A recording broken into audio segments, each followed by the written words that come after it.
Hey! Olen baby Melanie Isiderio, mutaboit kutsua minuamel. Suonoin vuonna 1908 kaksi.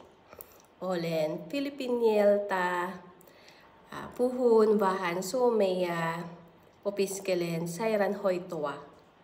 Asunnut Kajaanissa Suomessa, työskentelen hoiva-avustajana. Minulla on perhe, äitini ja veljeni ovat Filippiineillä, isäni kuoli. Olen naimisissa Bernardine kanssa, joka on tällä hetkellä Puolassa. Minulla on 2 ihanaa tytärtä, Bella ja Arya.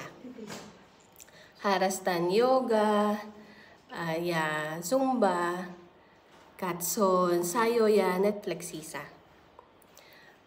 Toivon hyvää elämää Suomessa perheeni kanssa. Kiitos, näkemiin.